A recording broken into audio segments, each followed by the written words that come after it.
Coming up on iOS today, Rosemary Orchard and I are on the lookout for all of our devices, but luckily we've got some stuff that's going to help us make sure we can find everything we're looking for. Stay tuned for the Find My episode of iOS Today. Podcasts you love. From people you trust. This is Twit. This is iOS Today, episode 640, recorded Tuesday, February 7th, 2023. Track your stuff with Apple's Find My network. This episode of iOS Today is brought to you by 8 Sleep. Good sleep is the ultimate game changer, and the pod cover is the ultimate sleep machine.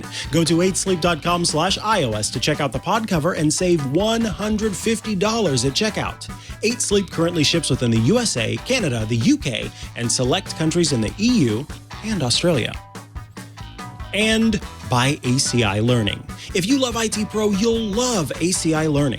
ACI Learning offers fully customizable training for your team in formats for all types of learners across audit, cybersecurity, and IT. From entry-level training to putting people on the moon, ACI Learning has got you covered. Visit go.acilearning.com/twit to learn more. Welcome back, or welcome to iOS Today. This is the show where we talk all things iOS, tvOS, HomePod OS, watchOS, CarPlay, iPadOS, and OS, and OS, and OS. Yes, there are lots of different operating systems that run on those Apple devices you have in your hands, on your desk, around you. Maybe you've got one under a sofa. I don't know. I'm not judging. Wherever you happen to have those devices, I, Mikah Sargent, and my co-host, who will introduce herself in a moment, are here to help you make the most of those so that you can go about your merry way and know that those investments you have are being used to the best of their ability. So yes, thank you for being here with us today. And co-host, tell us about yourself. Hi, I'm Rosemary Orchard. I've just taken delivery of a brand new HomePod, and I'm excited to talk all things iOS today because we're going to have to get back to the HomePod next week. But I do have a really, really nice little app cap ready for the end of the show, just in case anybody is there going, oh, I want a bit of a teaser. Like, should I hang around to the end of the show? The answer is going to be always, but we've got a great show lined up too, as always, folks.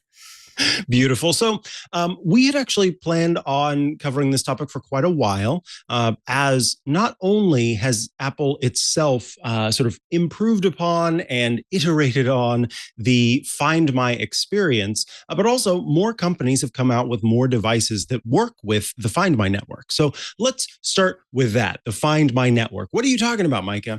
Many of you will probably be familiar with the fact that if you have an iPhone, an iPad, even a Mac, these days, there is a system in place. In the case of your mobile devices, it's an app. You can also visit it online, and it's called Find My. It used to be called Find My iPhone. Because it expanded, they didn't have, they didn't want to put 3, 4, 5, 7, 9 names on it. So it's just Find My. And what you can do with it is find many, many different devices. So what would happen in the past is if you lost your phone, if you lost your iPad, if it had a cellular connection, if it had a GPS connection, if it had a Wi-Fi connection, and there was battery at the time, then you would be able to kind of spot where it last was on a map, and then you could find it. You could also make it make sound, so you could ping it essentially. And Apple expanded upon that original offering by making those features more powerful. One of the things with the iPhone is even after the phone has run dead, it saves a little bit of energy so that it can kind of send out a last, hey, this is where I am, message that you can then use to track and find it. Then, as more people got iPhones, iPads, Macs, all of these devices they've got, Apple knew that they had a gigantic network of devices that could talk to one another and help you find what you were missing. So Apple improved upon the Find My experience by creating the Find My network, and then gave us these little circular devices called AirTag that are able to help you find what's missing and use any number of iPhones or iPads, whatever happens to be enrolled in the Find My network, to be able to track down that lost item. So at this point, we have not just iPhones, not just iPads, not just Macs, not just Apple Watches, but all sorts of devices that are out there that are kind of little beacons that can help you find what went missing. That was the start of it. But with that came the ability to also find lost items that could integrate with this Find My experience. What does that mean? Well, it means that there were certain companies that chose to create an integration with their device. In the case, there's a bike company. I also have some little headphones from Belkin. All of these companies said, oh, we want to make it so that you can find this device on the Find My network and be able to track it down. So that is kind of what we're talking about today with the Find My network, is extending upon that experience past AirTag, past just your iPhone and your iPad, to these third-party devices that can work with the Find My network. So, Rosemary, without further ado, I know you've been very excited, and I have been very excited to hear you talk about some new devices you got your hands on after a bit of a delay. Yeah. So I had a little delay in getting my hands on these. I had to order them through a friend who was visiting the States, and then we had to meet up and so on, because I couldn't get these posted to the UK at this time. They will probably be out over here soon. But I've recently picked up a Pebblebee. So this is the Pebblebee Card, and I've got some Pebblebee Clips as well. And I ended up getting 2 of each because you can buy a pack that contains 4 of these. And these are Find My trackers. But the difference with these ones is they work either with the Pebblebee app or with Find My. And that's an exclusive or. It's not both. But if you've got something like, say, for example, garden shed keys that you need to share with a partner or a family member or similar, and then you may actually want to look into something like this that you can pick up and share it with that person through the Pebblebee app. Or if you've just got, say, for example, your passport or your wallet, as this one, I have labeled mine actually just so that I know, and it's got my email on there just in case, so that people could get in touch with me if they find it. Then you can just set that up straight up in the Find My app. But the difference with these and the other options out there, which may look very, very similar, is the clip recharges. That is a recharging port right there. That's USB-C. So you can just plug this into a USB-C cable and recharge that. It'll recharge very quickly and give you a year of battery. And the wallet doesn't recharge via USB-C, but it's got 2 tiny little metal contact points down here at the bottom. And then there's a little magnetic charging cable that is included with the card so that you can plug it in to recharge it. I have to say, I've been giving these a go. I took them on a trip to Frankfurt with me last weekend. And you know what? I was really impressed with them. First of all, battery, I charged them before I went and they're still full. So that seems like that's not draining faster than expected. Secondly, these things are really, really loud, Mikah. I know that you were looking into the Pebblebee Card after I mentioned it to you, because I spotted it and thought Mikah's going to want to know about this. And of course, it's got a teeny tiny cute little bumblebee on the front. It's very cute. If you are trying to look at it on the video, I suggest looking on the Pebblebee website. But I really like the fact that these work either with the Pebblebee app or with Find My. So hopefully at some point we'll have the ability to share our Find My devices with somebody else in the Find My app. But for the time being, you can pick up some Find My compatible hardware and set it up with Pebblebee instead, and then hopefully migrate it over later. And of course, it's rechargeable. Who doesn't love rechargeable instead of trying to find batteries and replace those when you need to? Indeed. Now, I did hear you say rechargeable. Are they both rechargeable, or is it just Yeah, okay, they are both rechargeable.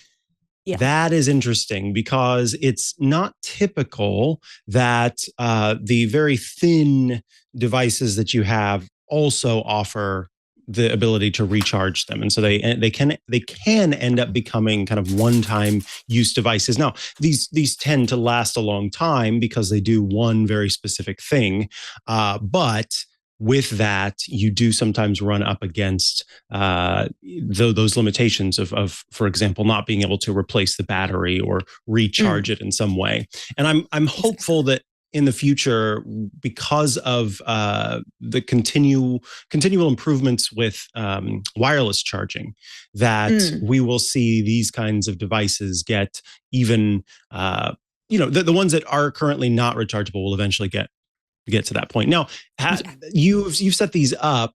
And the experience is a little bit different from using AirTag, right? It's not exactly the same. You don't have ultra wideband connectivity, right? Yeah. So when you're looking to actually go and find it, then you don't have that ultra wideband option. So all you can do with this is get directions to the last place that it was seen at on a map, or you can make it ring. But I have to say, as much as it sounds really cool, and so I've got an AirTag here, and I could open up the Find My app and be, waving my phone around, and it could tell me, you're getting closer, getting closer, getting closer. You found it. As much as that seems really cool, I have to say, I don't find it to be all that useful. A lot of the time, I just want to know, either, yes, this is still with me. I want those left behind notifications, which you'll get on all of these.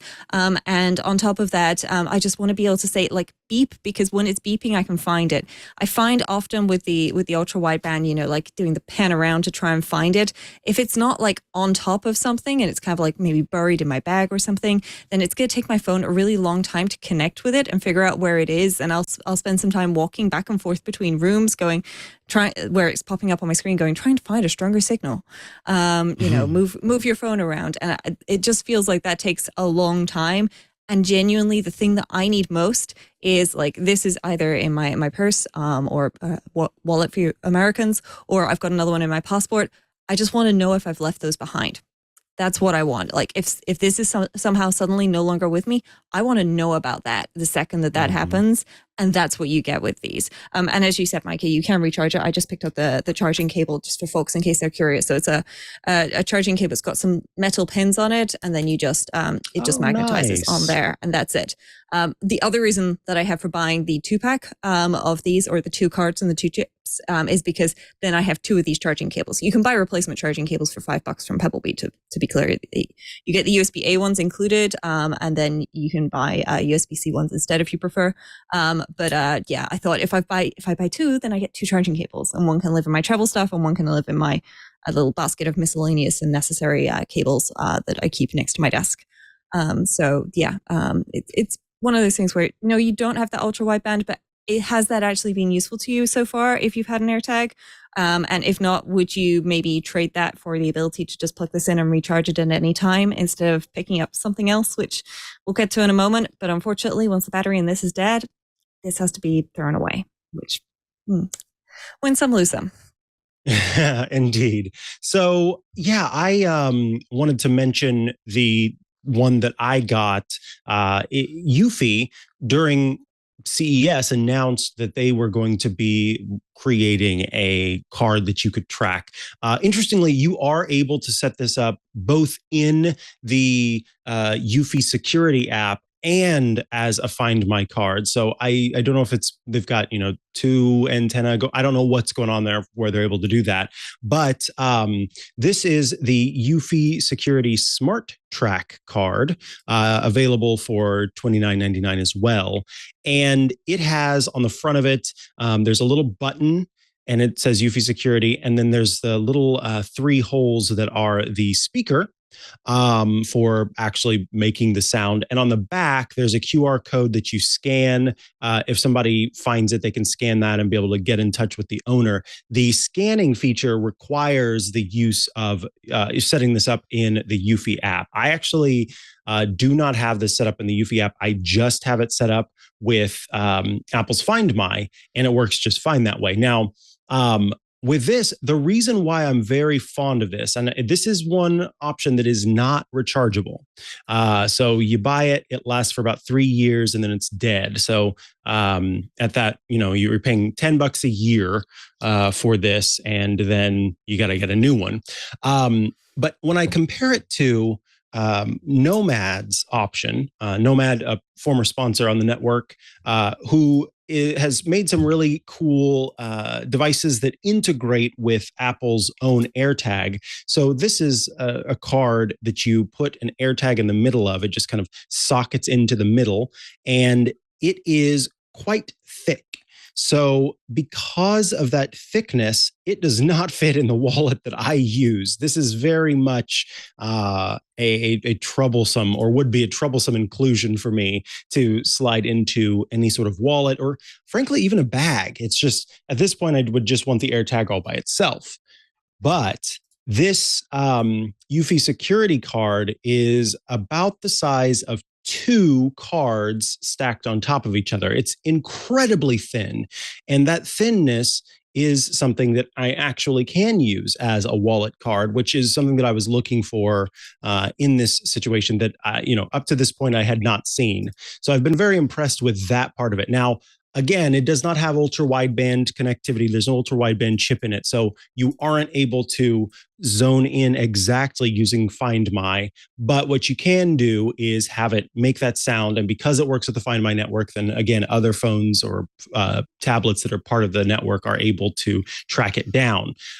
Also, if you set it up in the app, you can press the button on the card 2 times and it will make your phone make a sound even if your phone is on silent.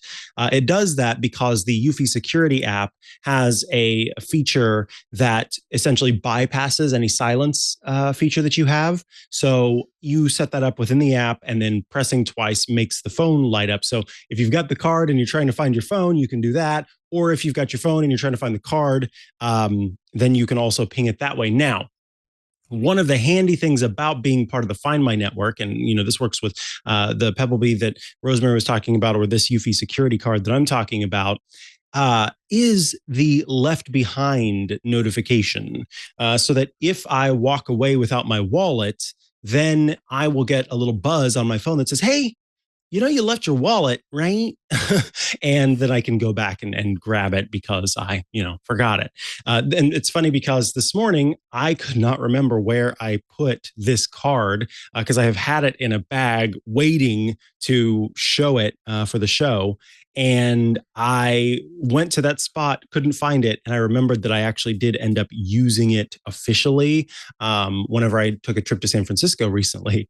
And so I opened up the Find My app on my phone and tapped on this device and said, "Play sound." And then I was going around the house and I came across it, found it, and was able to have it for the show this morning. So it definitely works. I love how thin it is because this feels more feasible, I think, as a wallet card than I have seen with the other items up to this point. Save for now what Rosemary has shown us with the Pebblebee, that also is somehow rechargeable. That I think is fantastic. So yeah. I'm very impressed. Yeah. Honestly, for me, that was one of the biggest selling features because something that I have, and I will be passing this along to be clear, is something that was announced about the same time as Apple announced the AirTags. Chipolo came out and said, "Hey, so we're going to offer an AirTag alternative." So they actually have the Chipolo ONE Spot, which is this little round thing, and then they've got the Chipolo ONE Card, which is their wallet version. And I have to say, I've had this, since it came out pretty much, and the battery still says that it's full on there. But the problem with this is one sealed unit, much like the eufy that you were talking about there, Mikah. This is a battery once, and then when it's dead, it's dead. There is a recycling program through Chipolo. I'll give them that. But you can't open this up and pop in a new battery. And I don't know about you folks, but usually when something like a tracker runs out of battery, that is when I'm going to need to find my device. Like I absolutely guarantee that that's when I'll need it. And I won't have pre-ordered the next one to replace it or whatever. Or if I have, then that battery is draining while I wait to swap them over. It just feels like a not great system, especially for me because I'm always traveling. I have had this. I'm going to pass this along to my mom because it still says it's got full battery. So fingers crossed it'll serve her for a few years. And much like the Pebblebee, this is really slim. I would just say it's actually a little thicker than Pebblebee in some ways. That said, the battery in the Pebblebee will only be 6 months or so. But this is another alternative for folks who are looking into this. These sell for £35. The Chipolo website won't give me the US prices, but I believe it's about $34.99 in US dollars. I can't actually read what's on the screen. $35. Yeah. Wonderful. Cool. Yeah. So it's showing up as $35. So basically the same number, just swap the currency symbol. Yeah, so this is an alternative. And I have to say, like this has worked fine. In comparison, I did put both of these in my purse, which had, like quite a bit of leather around it, then chucked it in a bag, put both of them in there, and I played them, consecutively. Pebblebee was a lot louder. So rechargeable and louder, $29, $35. I'm not quite sure where the Chipolo is winning here, but it was first on the market, so definitely gets points for that. The Chipolo ONE Spot, however, I should note, much like the Pebblebee, actually has a hole built into it. So I know a lot of folks, and I've got an AirTag here for comparison, complained about the AirTag because you have to buy like one of these Belkin cases or something to put on there to be able to attach this to your keys. And that is definitely a downside. That's not, something that most folks would consider a positive. The Chipolo has a little hole built into it, and you can see I've got it on a keychain here. And you can replace the battery in there as well.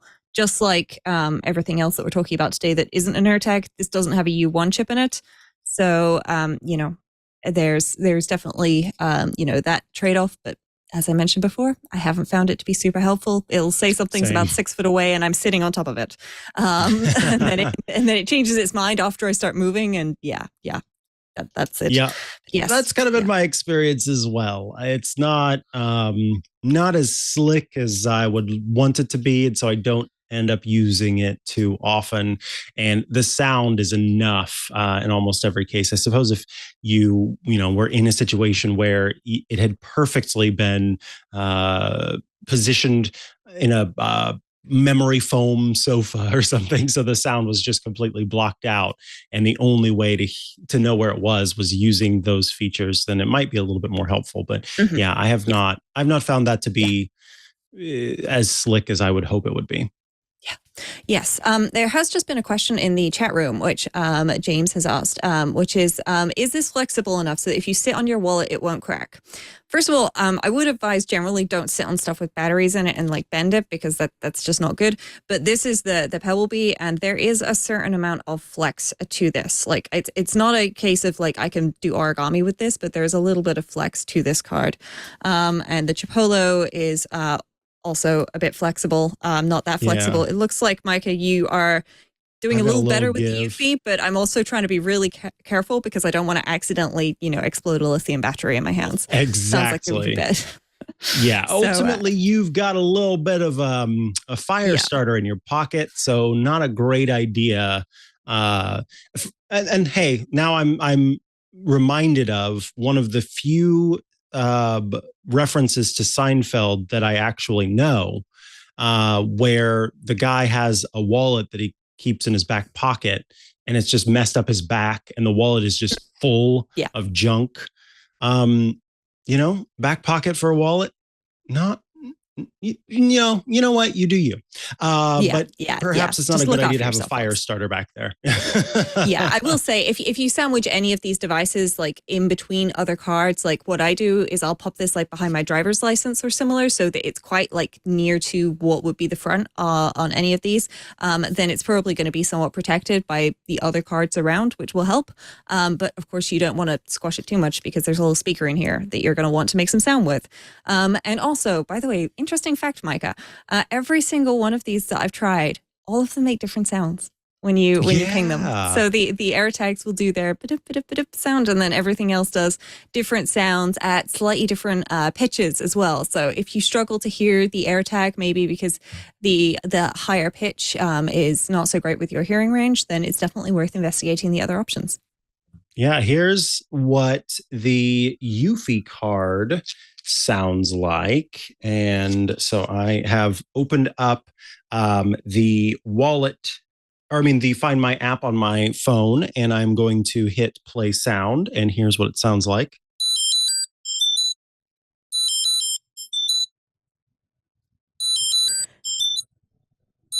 And that is the eufy SmartTrack card.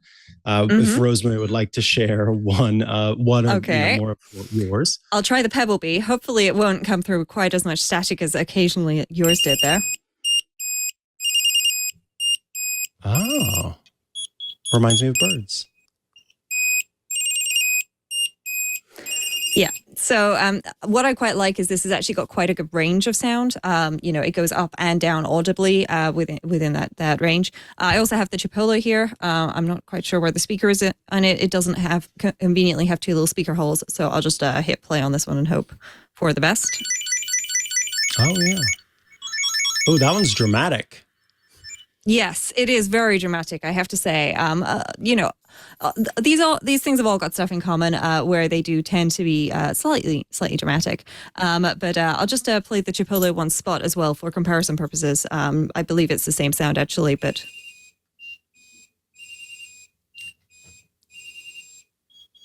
interesting. This is not the one that's currently playing.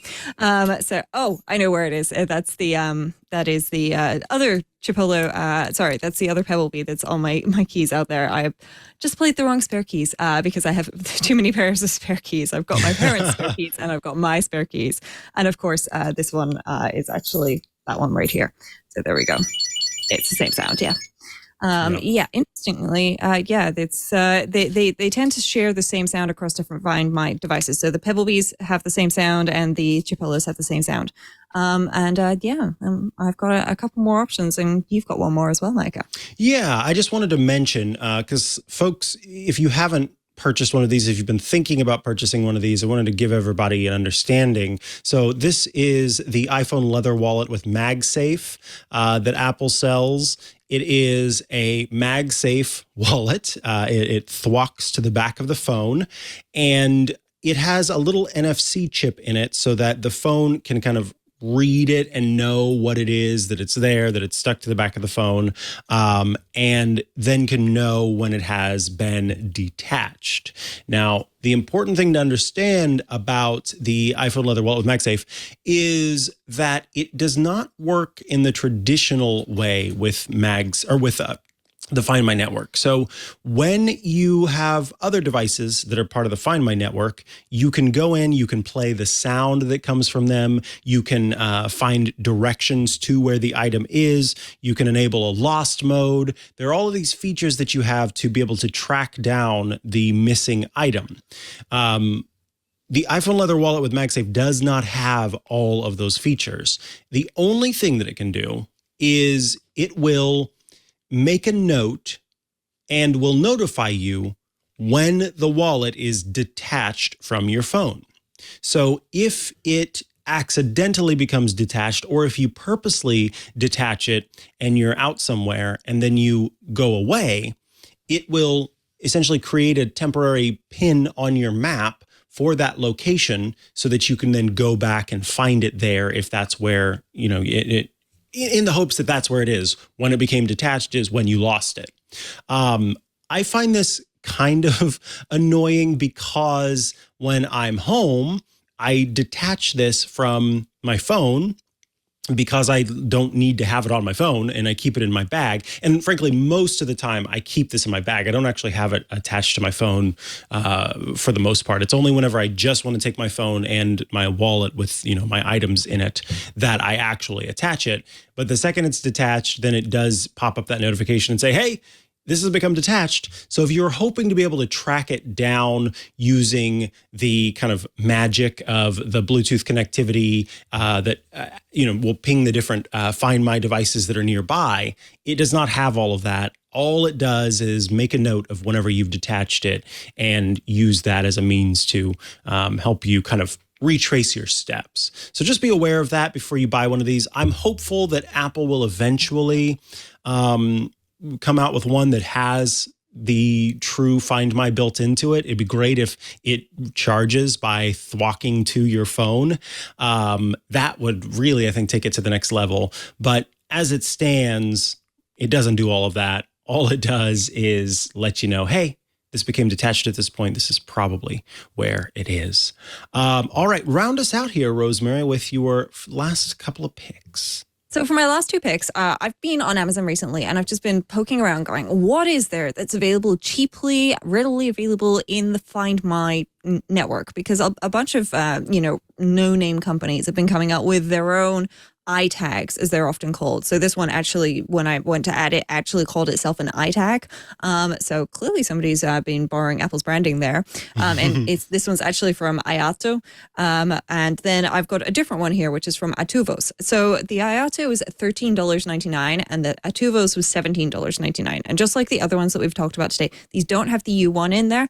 They don't have an app. There is no app that you can download on the App Store for these. You literally set them up in Find My, and that's it. And I have to say, like they have replaceable batteries inside of them, and they seem to be quite loud.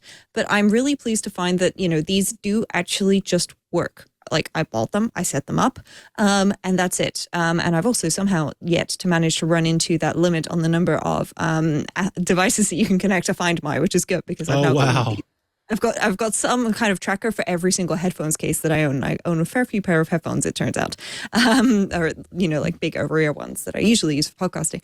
But so the iTag type one, which is $13.99. This one's super thin and skinny, and it has got a little button in there, which is how you can set it up to paired and so on. And then it just takes the same CR2032 battery.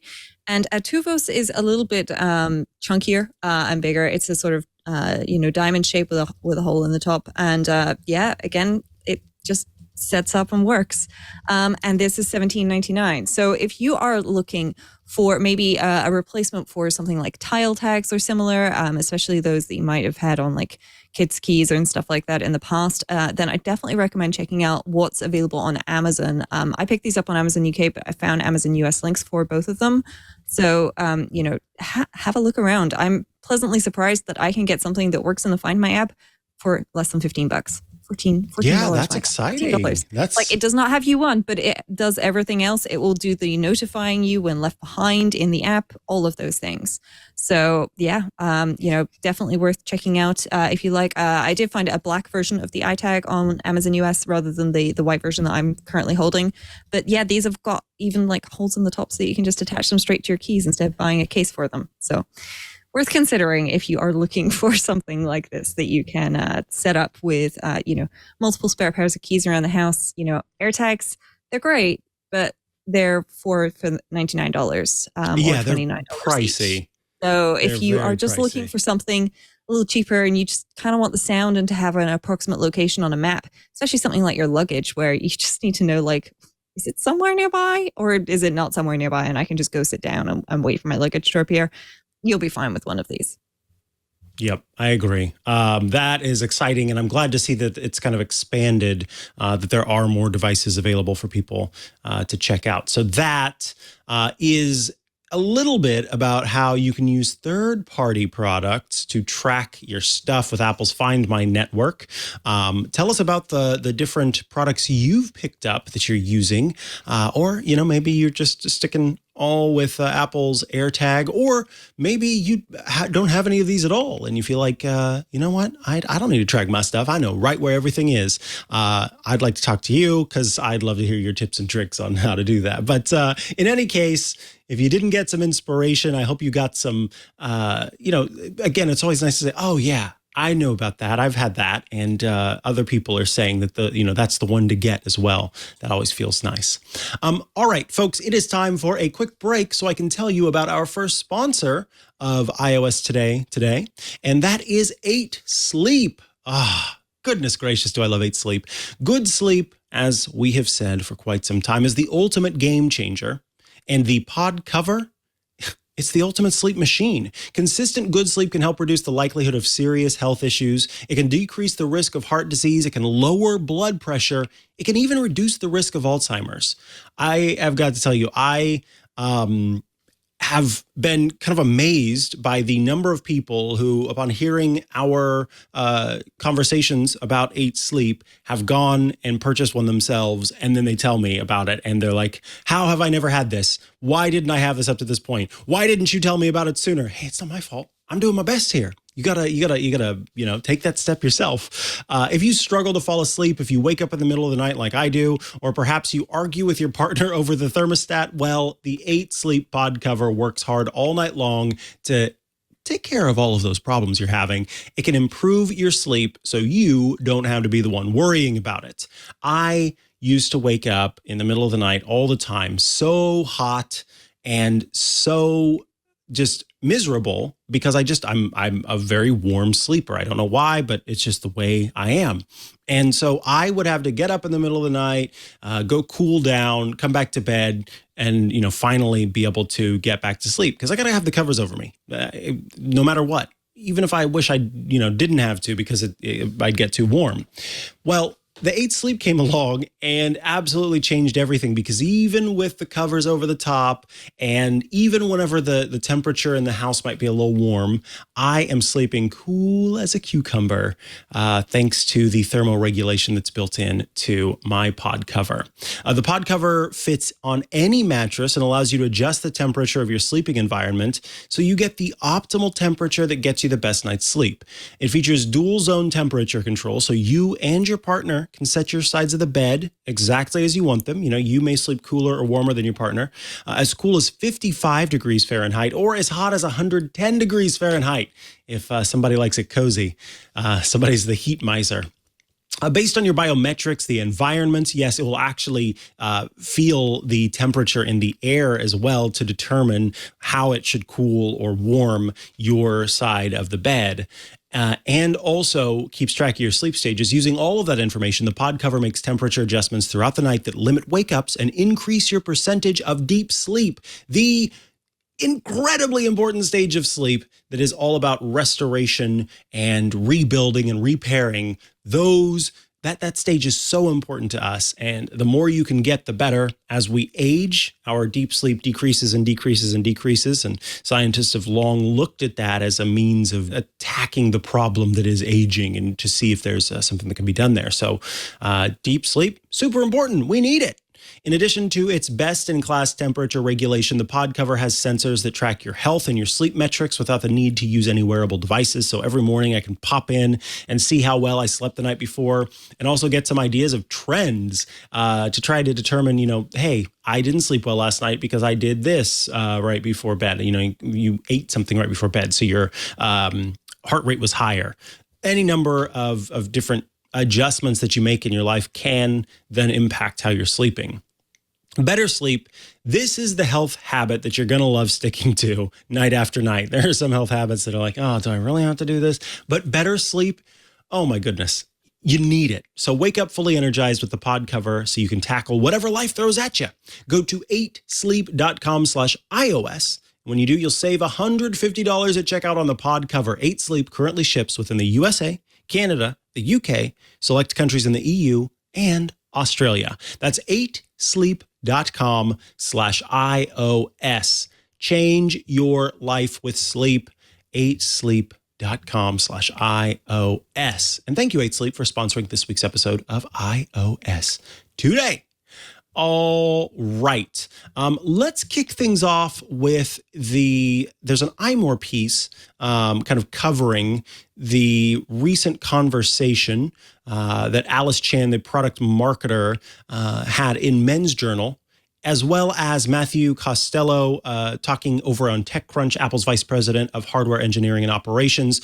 So iMore kind of put these interviews together to give us a summary of the press stuff that's happening surrounding these new devices. And in this case, the HomePod, we finally have a revelation for why when Apple discontinued the HomePod after the first generation, it chose to introduce a HomePod second generation, given that we thought that was the end of the HomePod. So yeah, Joe Watushik has the answer. And Rosemary, tell us about Apple's choice to bring back the HomePod. Yeah, it's one of those things where, whenever you look at the HomePod, whenever you look at any piece of hardware, if you go through and you dissect it, then you can probably find something in there which doesn't quite line up. And one of the examples, as the article mentions, is the fact that the new HomePod comes with Wi-Fi 4. And wait a minute, aren't these new iPhones coming with Wi-Fi 6? Yes, they are. But of course, the HomePod is supposed to just be put in one place and stay put, especially the big HomePod. I could imagine you moving a HomePod mini around a little more, but maybe not so much, a big HomePod where you're probably going to find one good place to put it, and then that'll be it. Basically, it seems like folks at Apple, at least as far as I read it, really loved app, the HomePod, and there were a lot of people asking for it. And so they said, okay, well, let's look at it again. I find I find it's really strange thinking that there were loads of people asking for it, because when they discontinued the HomePod, it stayed on sale for an awkwardly long period of time, despite the fact that it dropped in price. And it was still there. And then folks were getting them and realizing that these had been manufactured a long time ago, like it was the first production run HomePods that they were still getting. And so it seems interesting to me that, apparently there was a great demand for this. But you know what? I'm glad that it exists. I've got my new one right here behind me, which I'm going to have to set up and do everything with later. But, it's certainly going to be a nice device to have back in the lineup. And I do think it makes a lot of sense to be there. It doesn't make sense to only have a HomePod mini. You can't have a mini version when there isn't a full size, can you? Right. I think this is one of those you don't know what you got till it's gone situations. And after it went away, everyone was going, but we want one. And so I find this, all very fascinating. There is that concern, the Wi-Fi 4 being built in versus, newer devices now that make use of newer generations of Wi-Fi. But I guess, if the device can do everything that it needs to do without using the latest version of Wi-Fi, which is a little bit more power hungry, I can understand wanting to use an earlier version of Wi-Fi. That also, I think, means that you're still in that sweet spot of it not being so advanced that people need to buy new routers or, buy new products, especially if they're getting them through their ISP. They bring home their HomePod, they go to use it, and then it won't connect because they don't have a router that's the latest version. That can be kind of troublesome. So I'm not surprised at an earlier version of Wi-Fi, but I'm also not surprised at people going, it has an earlier version of Wi-Fi. That's no good, when it almost feels a little bit like spec shock or something. I don't even know what to call it. It's looking at a thing, and just because it says something that you don't expect, then it's immediately bad. If it works and it does all of the things you need it to do, I don't care if it's Wi-Fi 2, as long as it's doing literally everything it needs to do. And then in the meantime, Apple can, keep that power sipping process in place, which is nice. If you're plugging in two of these, you got to be mindful of the energy efficiency. As far as it not pairing with the first gen HomePod, I found this an interesting quote from Costello, again, Matthew Costello, Apple's vice president of hardware engineering and operations. So I was bummed to find out that I could not just get one HomePod second gen and put it in my living room and use it as the second part of a stereo pair with a HomePod first generation. Here is what Costello says. Quote, "It's important that the audio characteristics match for an optimal, balanced experience." I understand. If you've got one speaker that is tuned a little bit differently and a second speaker that's tuned a little bit differently and they don't quite match up, I get that. But listen to this part.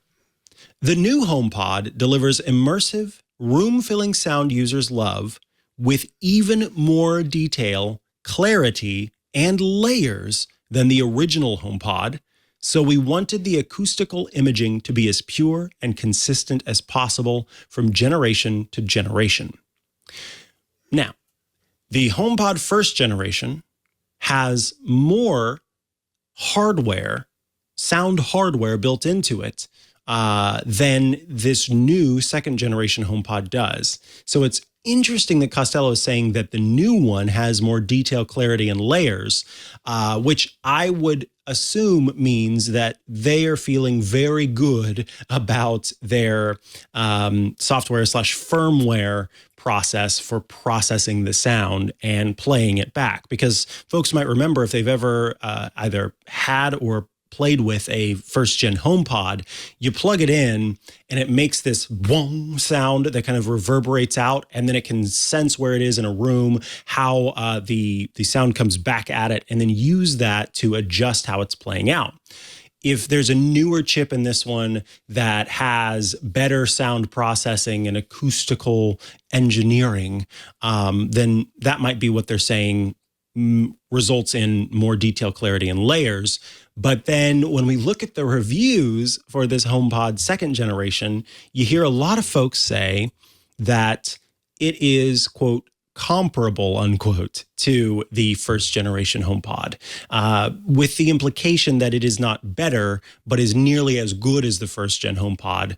So Apple's internal messaging appears to be, this sounds better and can produce better sound, whereas externally, it would appear that reviewers are suggesting that it does not produce better sound than the first generation, but comes close to the first generation. So fascinating takes there as Apple is kind of making its press tour. Yeah. It's one of those things that we always find out interesting things, as Apple, executives talk to, various bloggers and YouTubers, podcasters, and so on after products are released. And this is no exception. And in particular, it's an unusual one because it's not often that Apple kill a product and then bring it back. So, maybe we won't see this again, but at the same time, it's a good opportunity to learn a little bit about how some of the HomePod works. And maybe you'll find that some of your questions have been answered by some of these articles that are out there. So there we go. Yeah.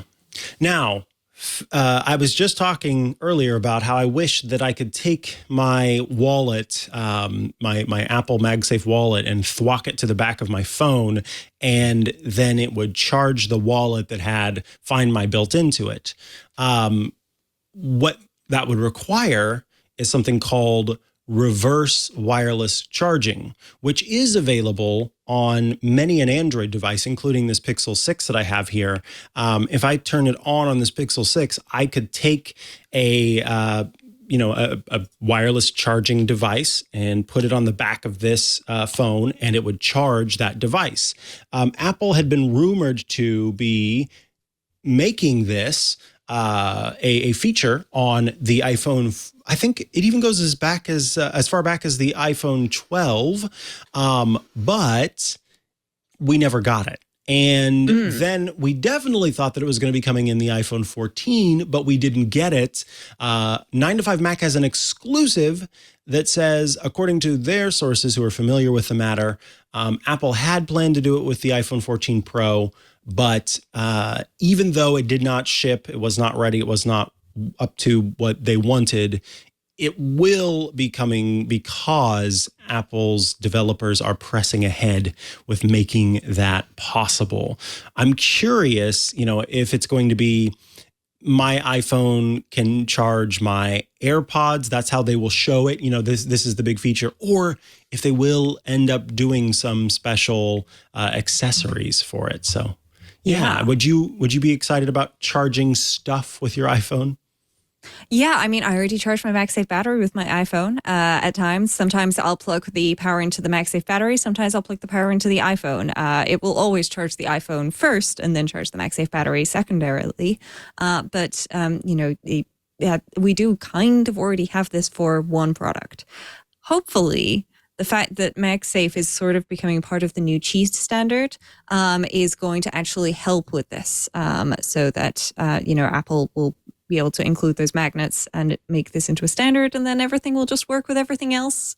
Maybe, fingers crossed. I don't think I'm going to be charging an iPad from my iPhone anytime soon, or indeed anything from my iPad, because those don't have MagSafe built in. But, we'll have to wait and see. I think it will probably be limited to charging things like your Apple Watch and AirPods and so on from your phone, though, not just anything and everything. I don't think you'll be doing anything like, I'll put my phone down, face down on a table, and then my friend can put their phone backwards on top of it, crisscrossing, and then one phone charges the other phone. I don't think we're going to get that. But, who knows? We'll find out. I do kind of like the idea, though, of being able to basically bring one charger with me if I'm traveling, or at the most two, and then I can plug in my phone, and then, as you mentioned, you just set if you've got your Apple Watch with you, you could just set that on top of the phone, on top of the back of the phone, and then it would charge that. That's kind of nice to not have to think about a bunch of other accessories you have to take with you. So any limiting of that is something that I would enjoy for sure. All righty, folks. We have reached the end of the news segment, which means it's time to bring in the music for Shortcuts Corner.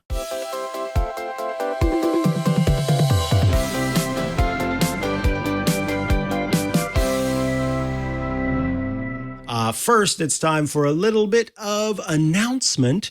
Rosemary, tell us.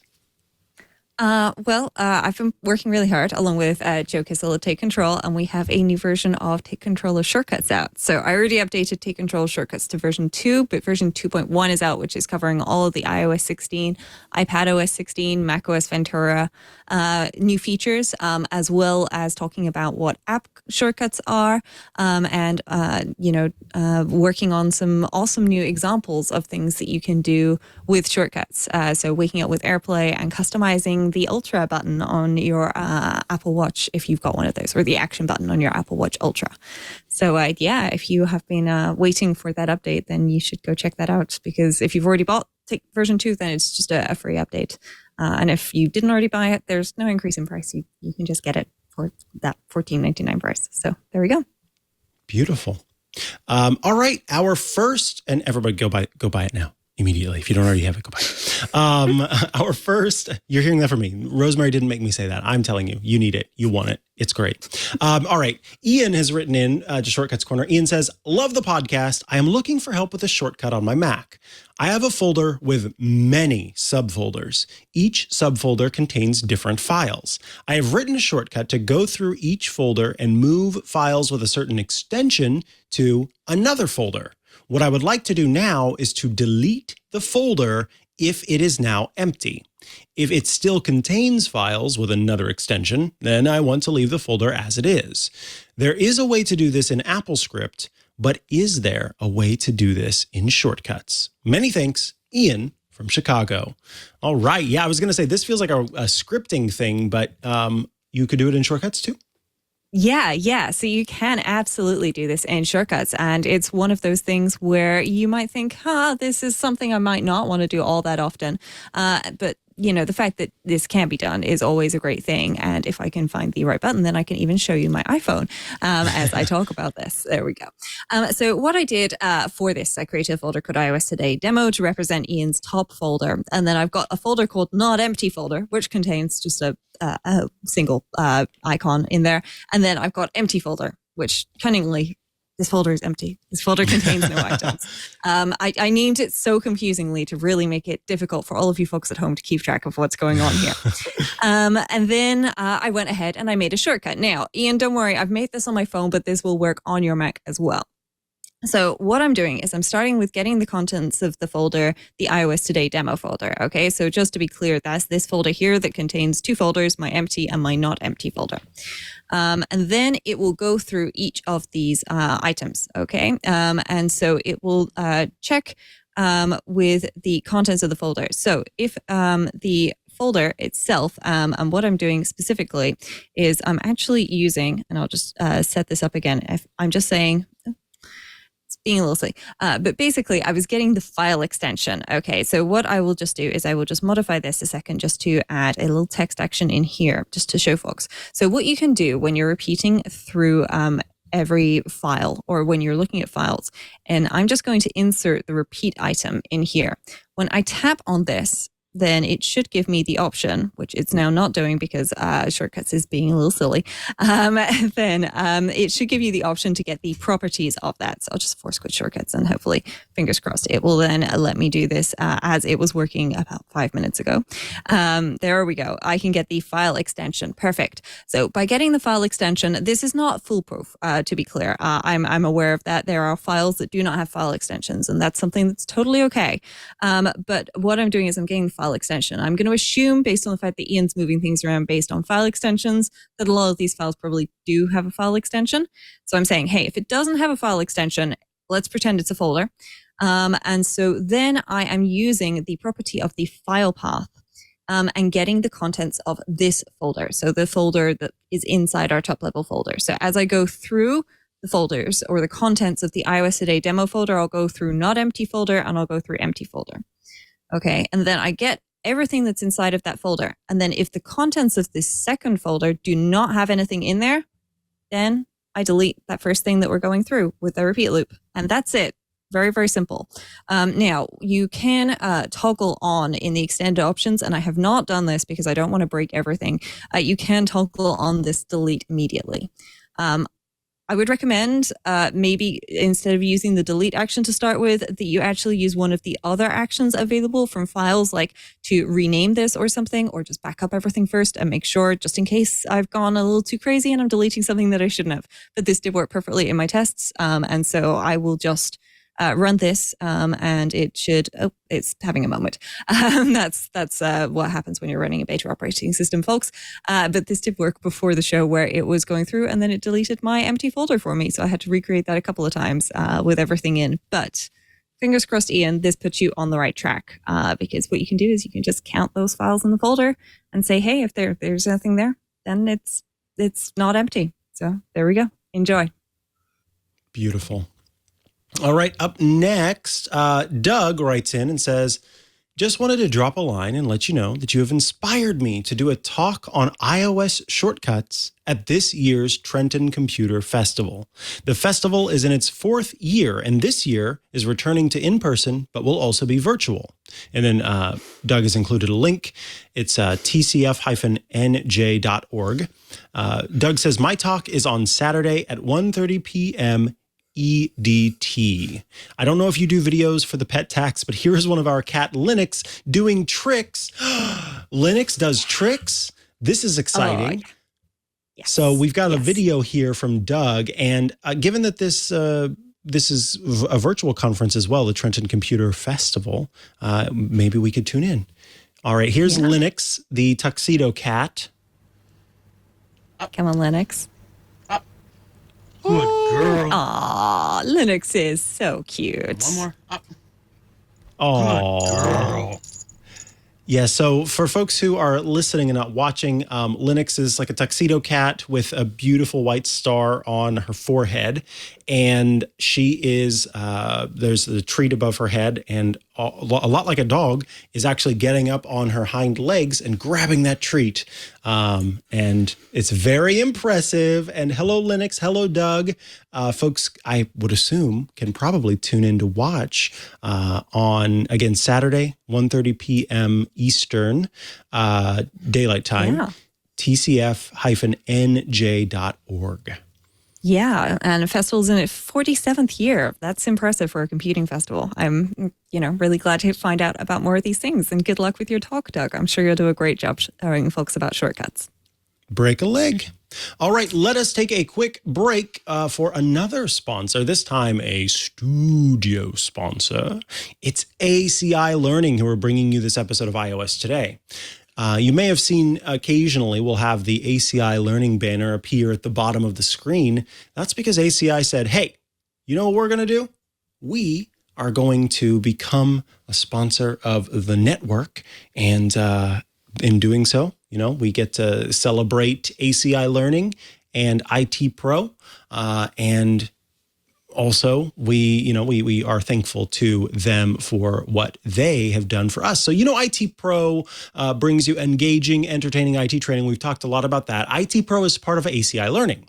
Together, IT Pro and ACI Learning are expanding their production capabilities by bringing you the content and learning style you need at any stage in your development.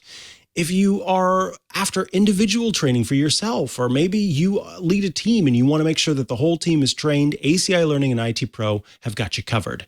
You can join more than 227,000 members of the IT Pro learning community with access to 6,800 hours of content. And by the way, new content is added daily. You can get team training for CompTIA, Microsoft IT training, Cisco training, Linux training, Apple training, Security Cloud, and even more. One of the most widely recognized beginner certifications is the CompTIA A+ certification. CompTIA courses from IT Pro and ACI Learning make it easy to level up your employees who have vested interests in cybersecurity. The most popular certifications offered by ACI Learning include CISSP, AWS, macOS, ISACA, and CCNA.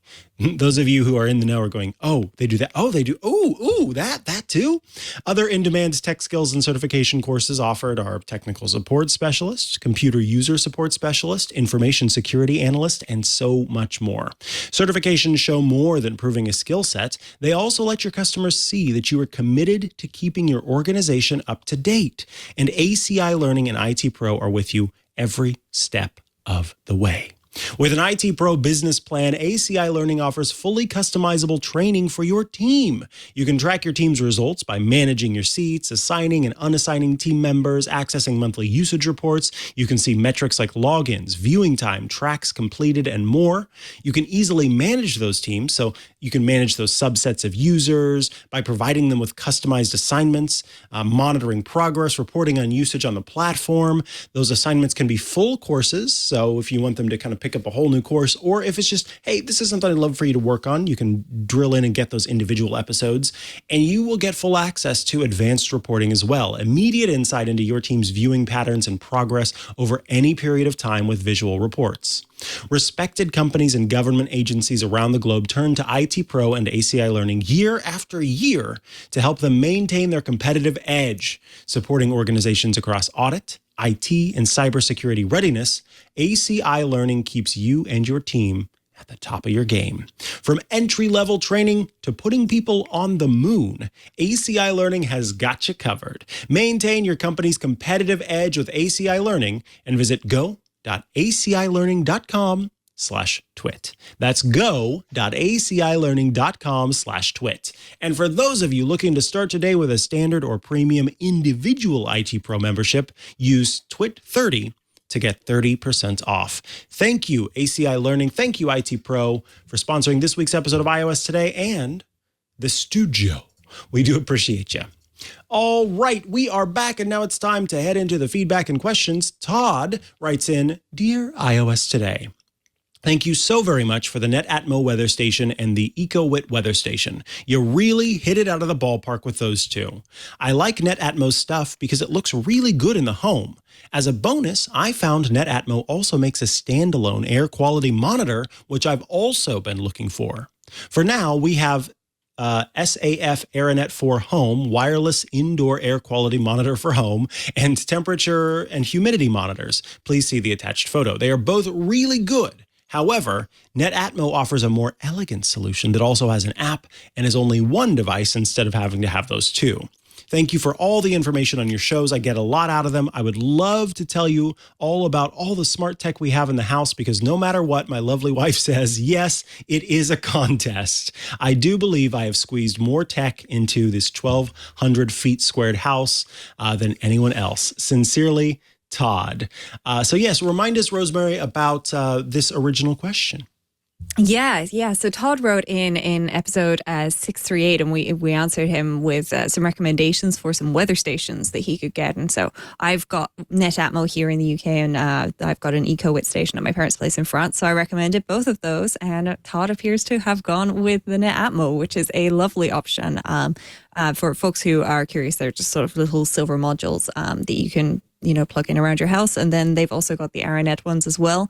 I also have the NetAtmo air quality monitor, which you can pick up in the Apple Store, the sort of rose gold one, which measures things like air quality and things like that in indoor rooms, which is a lovely option for things like that. So yeah, it's a really nice set of devices, and I'm glad that's worked out for you, Todd.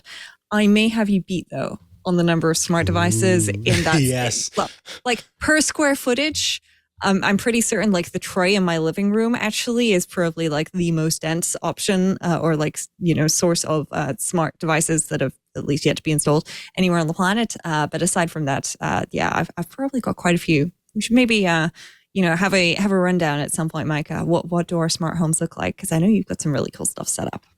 Yeah. That would be fun to do. This next feedback comes from Tony. Tony writes in, Good morning. I just received my new HomePod and I'm really enjoying the sound quality. It's replacing a Sonos speaker. My issue is this. The HomePod guide indicates that when you use the intercom feature, it can broadcast to all of your Apple devices. Well, After 3 calls to Apple tech support, and I will let you know that Tony has put tech in scare quotes, and several changing of settings on all devices, the Home app, and complete resetup of the HomePod, the last call to Apple confirmed that this feature only works with other HomePods and HomePod minis, not Apple devices yet. You can use the mind you, we're just reading through this. We'll sort of address it afterward. You can use the intercom feature from an Apple device to the HomePod and the Home app, but voice recognition has to be turned off for Siri. This does work nicely. I cannot state how many hours of my time this took to arrive at this conclusion. I am still not certain if this is accurate. Perhaps you may be able to corroborate this. Thank you for your time. I listen to your podcast every week. Nice work. Tony, an Apple addict since 1980. So this is interesting because if I launch the Home app and I tap on the 3 dots in the top right-hand corner, well, look at that. That's an iPhone, except it's not because it is not showing up. So if I tap on the 3 dots in the top right-hand corner. I can show folks on my phone do. if that helps at all, Mikah. Yeah. So yeah, the 3 dots in the top right-hand corner, ignore the fact that 6 of my accessories are not responding. They're fake ones that I've made. Under Home Settings, when I scroll down here to Intercom, I can change the notifications as to when I get notified about Intercom and also who can use Intercom. Now, the problem that I have is I am one person in my home, and it's really difficult to use the intercom feature to talk to somebody else who isn't in your home or like to talk to yourself when you're out of your home, when you're the only person in your Apple home. So I was unable to actually properly go through and test this, but I can definitely turn on receive notifications when I'm at home, when I'm anywhere, and so on. And what I did earlier is I used the intercom feature on my HomePod. So I had my phone turned off, and I pressed and held and said intercom to Rosemary, me obviously, and said something, and then I did get a notification on my phone. Yeah.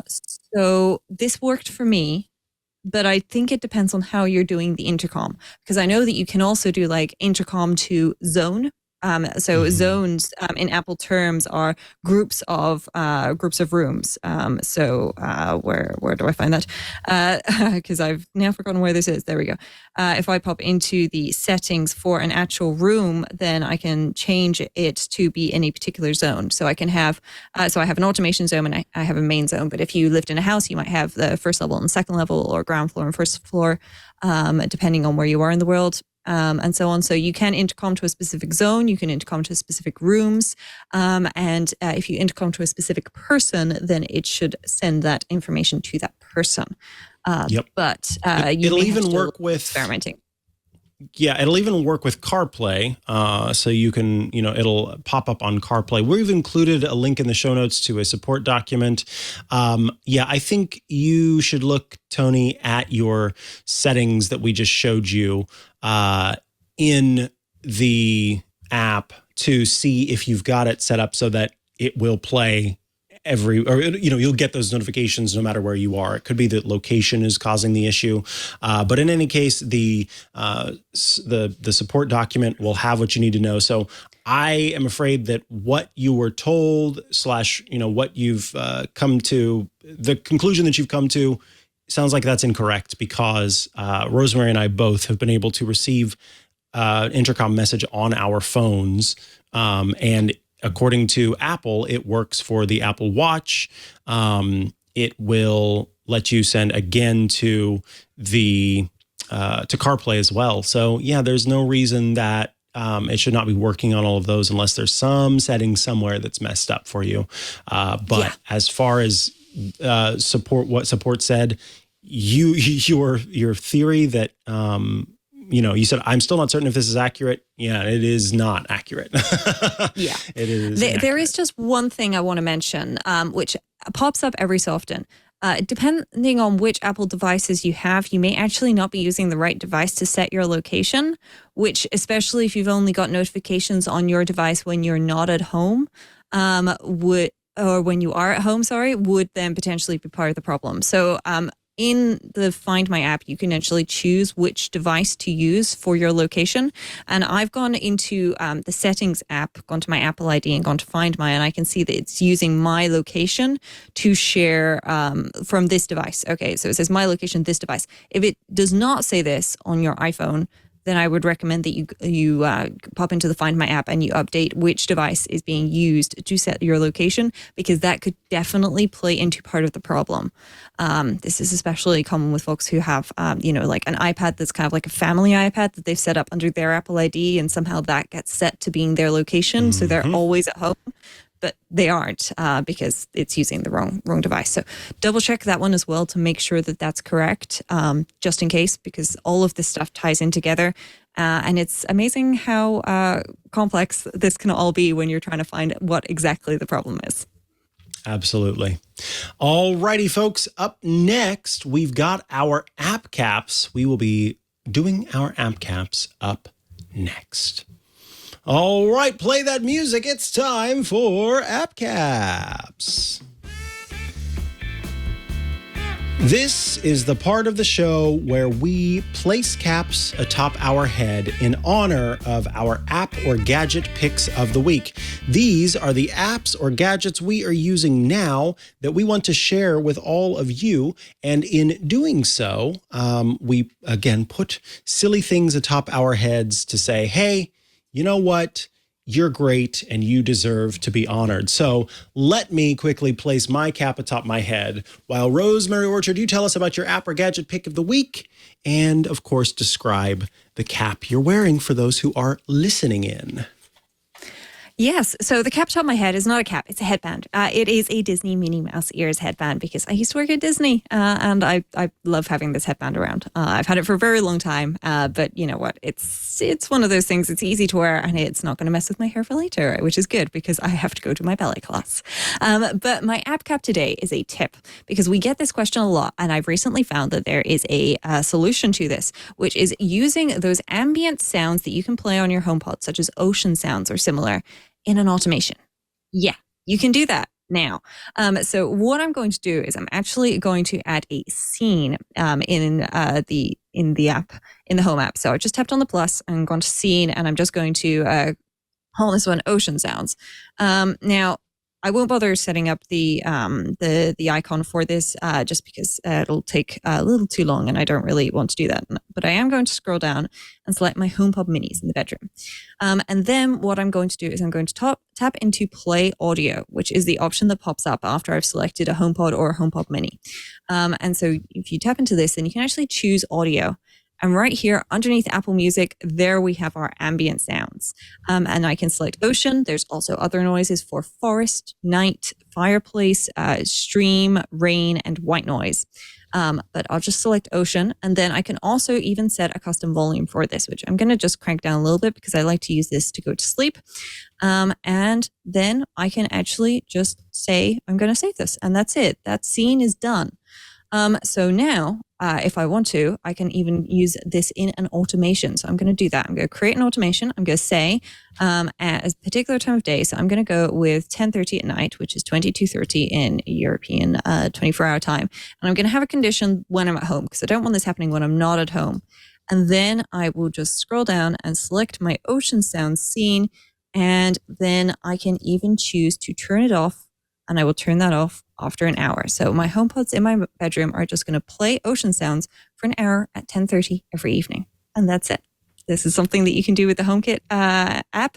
And I know that a lot of folks have been asking about things like this. And for a while, there was no easy way to do this built into the home ecosystem. You had to, use, something like shortcuts in the background sounds with the accessibility features and so on. But now you can do this with HomeKit. So why not give it a go? I believe it does require an Apple Music plan, but why not give it a go? Absolutely. That is something well worth checking out. If you've got it, you should definitely use it. And I like the idea if you just, you walk in and it's there and it's playing and it is just delightful. So super cool. The cap atop my head is one that I knitted. It is using a yarn called oatmeal. And it's a simple knit purl cap, and it's very warm. So I am going to get through this so that I don't, get heat stroke. The device or the app that I want to talk about is sort of midway between an app and a device, because we talk a lot about the stuff that we use on this show to do what we do. And one of those devices that we use is called the Stream Deck. It is made by Elgato, and it is a series of buttons that have little screens inside of them so that it's endlessly configurable. You can make those buttons do so many different things. For example, switching between different scenes as we're doing this show so that I can show what's on my iPhone screen, what's on my iPad screen, etc. But, it can also have sound. You can have a soundboard. You can have an app launcher. I've got that. And so I know folks may have seen us talk about this and maybe have thought about getting one themselves, but they're just not sure. So I wanted to bring up Stream Deck for iPhone, or what's called Stream Deck Mobile, which is a mobile version of the Stream Deck. Instead of having an actual Stream Deck, you can use your device to control the Stream Deck. So what I've done is I've put this app on my iPad here, and you can see some of the features that I have. In the top left corner is a shell command that puts the displays that I have to sleep. It doesn't put the Mac to sleep, it just turns off the displays, essentially. This type clipboard feature, which is a keyboard maestro feature. If you've ever come across a stupid website that won't let you, or a stupid app that won't let you paste in your password or your account number or any number of things because it thinks that's supposed to be more safe or secure. Spoiler alert, it's not. Then you can I use this feature to type in those fields, because what it does is it makes it look like it's being typed when really it's just taking the text and putting it there for me. So I can copy the text that I want, I hit that button, and it types it in that field that I'm not able to Command V into. The next button here is just the current usage of the processor. The fourth button turns on and off the lights in my office. So these are specifically the Elgato lights that I have. It's the same company. This button changes the page to, as you can see, some of my different soundboard options here. There's some buttons to launch different apps that I have, a put everything to sleep button, a folder that has more commands inside of it. And then these buttons down at the bottom are actually what changes between the different screens. So I just tapped on main. I can switch back to iPad there. And then you'll see I'll pop back in. I'll switch back to main again. So I am doing this all, if I can stretch it up here with the cable, on the iPad. This is an iPad mini, but you could do it on an iPhone if you have one, or, if you do have an iPad sitting nearby that you want to make use of, you can do that. And this is just an opportunity to give it a go. It is $2.99 a month or $25 a year, because of course Elgato does sell a physical hardware thing. They want you to either buy that or pay them by using this. Completely up to you. But I believe if you've never used it before, there is a free trial period. So you can at least give it a go, see if it's for you, and then either choose to make the investment in the hardware option or just keep using the Stream Deck mobile option. I like that, you've got that choice between the two, whichever one you want to do. So, and I forgot to mention one other thing, switching back to the iPad. If you are using it on an iPhone or an iPad, you can also create Siri shortcuts for it. So you can make some of these buttons into Siri shortcut options, and then I could say, blah, blah, blah, blah, run display sleep. And then it would, of course, make the display go to sleep. So yeah, a few extra features that are built in as well for this mobile version. Again, $2.99 a month, $24.99 a year, available in the App Store. Now let me switch back to my main camera view using the iPad and wish you all a fond farewell for this week and today's episode of iOS Today. If you've got emails that you want to send our way, if you've got questions, if you've got Shortcuts Corner requests, all that jazz, send those to iOS today at twit.tv. iOS Today at twit.tv. We record the show live every Tuesday at 12 p.m. Eastern, 9 a.m. Pacific. You go to twit.tv/live to watch the show live. Or if you want to get it after the fact, when it's been edited together and made beautiful, then you go to twit.tv/iOS. There, you will see the twit.tv/iOS webpage for iOS Today that has photos of Rosemary and myself as we are probably hosting one of the first shows that we did together. There you will find links to subscribe to the show in audio and video formats. You just click subscribe to audio or subscribe to video and then choose your provider, be that YouTube, Pocket Casts, Apple Podcasts, Google Podcasts, Spotify. We try to be in all the places, so whatever service you're using, we are there as well. Now is the time where I mention Club Twit at twit.tv/clubtwit. Starting at $7 a month or $84 a year, we want you can join the club. And when you do, you will get quite a bit of great stuff. First, you get access to every single Twitch show with no ads because you are, in effect, sponsoring the show. So you get all the shows, no ads, kind of your own little feeds there for everything. You get access to the Twit Plus bonus feed that has extra content you won't find anywhere else, behind the scenes, before the show, after the show. Lots of great stuff there, and access to the members-only Discord server. That is a place where you can go to chat with your fellow Club Twit members and also those of us here at Twit. If you're going, what is a Discord server? Well, if you've ever used Microsoft Teams or Slack, it's a lot like that. It's different rooms, essentially virtual rooms where you can chat with people, share photos, share links, all sorts of stuff, get help with questions that you have. It's a great place to be. And that's all available, twit.tv/clubtwit. But we don't stop there. We also include access to some great shows. You get the Untitled Linux Show, which is a show all about Linux. You get access to Paul Thurrott's Hands-on Windows show, which is a short format show that gives you tips and tricks and all sorts of stuff to make you the most knowledgeable Microsoft Windows user possible. And you get access to Hands-on Mac, which is my show. Also a short format show that is all about Apple's devices. Yes, the Mac, but also Apple Watch, iPhone. Basically, it's, again, a short format show, meaning that we're focused on one specific tip or trick each week and helping you just get what you can out of those devices. Just last week, I showed you how to add physical security keys to your Apple ID login. That is a new feature that's available. So if you want that security, you can. Again, all of that, twit.tv/clubtwit. $7 a month to start. The reason I say that is because some folks said, hey, you keep giving me all this new stuff as well. I would like to pay more. So we said, okay, if you'd like to pay more than $7 a month, you can. So you have that choice now. So please check it out, twit.tv/clubtwit. Rosemary Orchard, if folks want to follow you online and check out all your great work, where do they go to do that?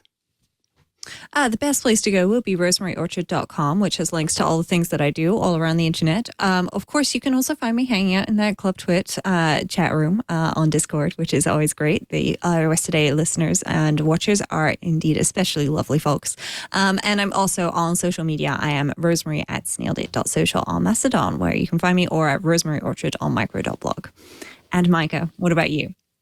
I am at Mikah Sargent on many a social media network, where you can head to chihuahua.coffee. That's CHIHUAHUA.coffee, where I've got links to the places I'm most active online. That's at Mikah Sargent at mastodon.social for my Mastodon. But yeah, pretty much if you type in at Mikah Sargent, you are probably going to find me. And if you don't find me, let me know so I can make sure to figure out who in the world is taking my username. Thank you all for your time this week. We will see you again next week for another episode of iOS Today. Goodbye. Hey, we should talk Linux. It's the operating system that runs the internet, but your game consoles, cell phones, and maybe even the machine on your desk.